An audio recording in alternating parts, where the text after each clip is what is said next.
Today we're going to be doing a little bit of a foil box repair. This last week I was out foiling. Fortunately I had a big wipeout and the foil box actually broke. So I'm out there, you could feel the foil wasn't connected to the board anymore.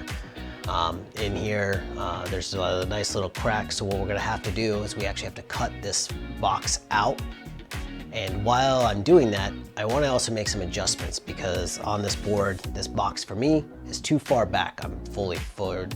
So what I'm going to do is while I'm making a repair, also make adjustments by moving the entire box forward several centimeters just to get a little more balance in my foil. So there's going to be a bunch of different steps and processes, and for today all we're doing is we're going to be doing some look at showing you how it's broken, where it's broken, and then just doing some alignment marks to set everything up. So once we get done with for when we start doing the repair, when we move everything, we have reference marks to show where the box was to where the box needs to be. This will just help in the assembly process for later on, so as we go through, the box doesn't end up out of whack, so that way when you're riding, you're not going down the wave at 90 degrees or something like that. Now, kind of discuss what we're going to do. Let's just go ahead and throw it up under the racks here. I'll connect up one of my smaller masts just so you can see just the damage and how the box is moving and why I need to do this repair. Okay, so what we're going to do right now is we're going to install a small mast onto the board just so everyone can see why that we're going to go through all this effort of cutting the box out instead of just throwing some fiberglass over this small, what looks like a small crack.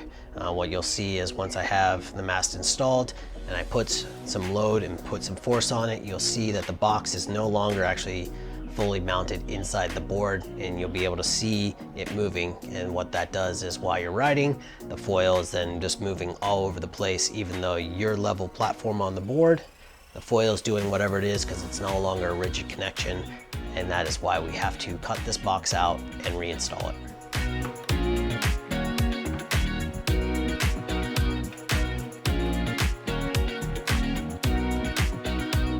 So now we've gotten all our screws kind of tightened down. I just want to show you just how much this foil is moving, and take into account this is a very small mast, so it's only a 45 cm. Typically when I'm surfing, it's a 75 cm, so we have a lot more moment, but I can move the box and you'll see just how much is moving inside the board, and you basically see why we're going through all the effort to cut this box out. If I'm putting the force, look at the foil moving significantly more than the board is able to move. And this is just me putting slight pressure on it. All right, now you've seen just how bad this is. The foil box is in this, it is no longer actually mounted inside this surfboard here. So what we're gonna be doing is we're gonna be cutting it out. Well, I'm also gonna be reshaping this board. It's a very beginner board, and I wanna redesign the board all around. One of the things I need to do is move this track box forward, and I can't just move that track box as I just want to in thin air. What I need to do is set up some reference marks. So I'm going to take a line running all the way down the track box, going up the board, same thing on this outside. This will give me alignment, so this is when I go to move it forward, I can make sure the boxes are square to the board, so that way as I go down the wave, I have a straight run. I am moving it forward, so I'm also going to do some lines across the board, and I'm going to start out at number 5, and every 2 I'm just going to be making a line across, and this is just giving me references, so this way when I go to reline the box to the board, we'll have full movement and I have full control that way to set the thing. You'll see this more in depth as we do through the time lapses, but this is just a breakdown to going forward so you understand why I'm doing these alignment marks and kind of a brief breakdown of it.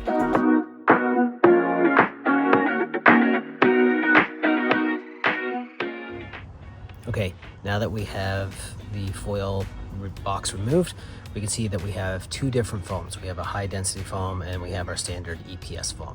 The EPS foam is very soft and squishy, so what I'm going to go ahead and do is I'm going to take my router and remove some of this foam in the area, the front of the box.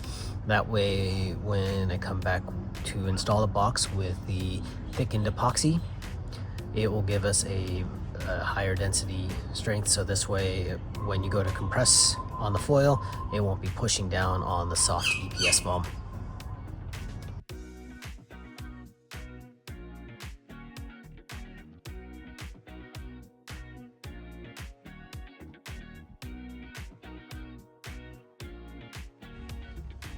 Alright, well, now I've gone ahead and done a router. You can see I've just kind of done this by freehand, so it is spectacularly not good. But in the end, I'm not really too concerned. Look, what we're going to be doing anyway is flooding it with the thickened epoxy. Example is, here's just some of the micro bubbles that I did through epoxy, just to show you a little bit of quick cure on it. And it will just be dumping to fill in all the voids. This is again not the final product, this is just so you guys can see it, but we will coming through and flooding the whole box and putting the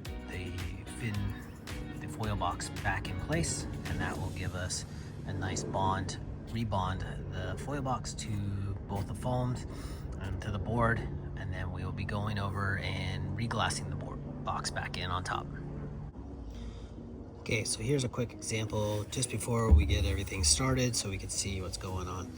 We got really lucky that the way that the box separated from the foam, it left a nice track. So our alignment marks, while we used them, we're not going to most likely need them because the box does fit pretty well back into the foam. So that's a huge, got lucky we didn't have any breaks. What I've gone ahead and done is, you'll be able to see it here in a second, is on this box I have gone ahead and removed all the foam off of it, and this is going to let us take all of our thickened epoxy and we're just going to flood the area, and it will fill all these gaps. So what we're going to do is we'll start out, we'll flood the box, and I'm going to flood the foil at the same time. And then what we'll do is we're going to set it up in front and smash it down. From here, we will then, once it's set in place, I'm going to take some time and make sure it's all level. So we don't want to have the foil sitting way out of line like this, or have it way up high, so you need to add 25 shims just to make the board right. We'll go ahead and smash it back in, get it level. What I'm going to do is I'm going to leave these two spots right here. In the end, I'm going to come back and I'm going to fill these with EPS foam. But I'm just leave these open right now so that way we can watch everything, make sure I get the fill in just right, and get everything so the board's nice and tight. And then the final step, we'll put the EPS foam and then cover this with some fiberglass, and we'll come back and fiberglass the whole box back onto the deck, the bottom here, and that will give us a nice good strength, and then we'll back out riding.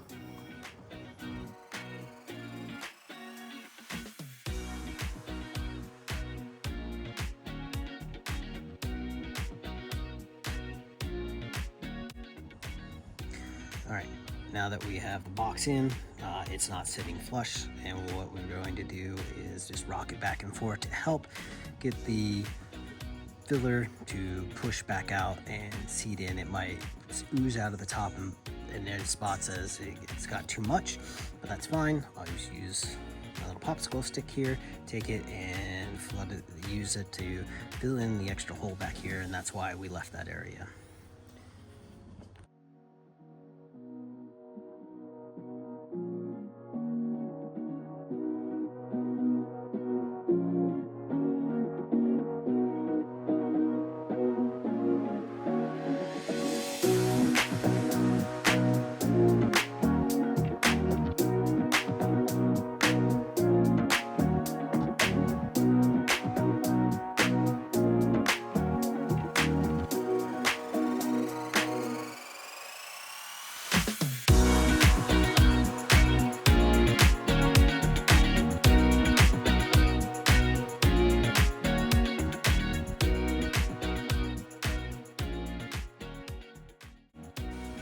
Now before I continue to sand this down, take off down to the fiberglass, what I want to go ahead and do is take a pause, because we need to go ahead and prep this area for fiberglass. So what I want to do is we're going to be running a big section of glass and carbon all the way up here. This is going to give us a nice new reinforcement, because now this box is only held in by the thickened epoxy, which is good enough to hold it for what we need on shore, but as soon as we start putting the load on the foil, it's going to want to rip it open. And what we're going to do is we're going to carry a new layers of fiberglass up to a little bit up past the board and a little bit just trailing edge to give us a nice new structural reinforcement, so that's giving a nice new landing pad. What it's also going to do is when we go to fiberglass, that we're going to be putting a flat surface on here to give us a nice clean flat landing pad for our hydrofoil. So before I just go through and knock down all this down to bare glass again, I'm going to go ahead and stop and take a bunch of measurements and do some marks. So what you'll see here is just me kind of freehanding it. I will take measurements, but the dimensions are basically just coming in my head, just carrying it kind of up to where my hand is here on the board. It's just a little past CG and then back. So essentially I'm carrying the load where my feet are standing on or connected through the board to this reinforcement patch. So sit back and enjoy. Now you will notice I didn't just do a nice straight strip that's going to come across here. I've actually created a little 45 area, and this is to basically make sure that there isn't a nice stress load, so as all the water pushes up on here, it's only going to push at a hinge point and create a crack. So what we're going to do is by putting this angle in here, it distributes the load a little bit better on the board.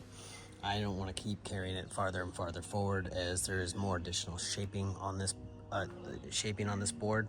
So what we're going to do is we want to stop just around here. This is the last little bit of flat section, and carry it so this way this whole area becomes a nice big strong patch, making it easy and nice to pump foil, and just giving it really good reinforcements.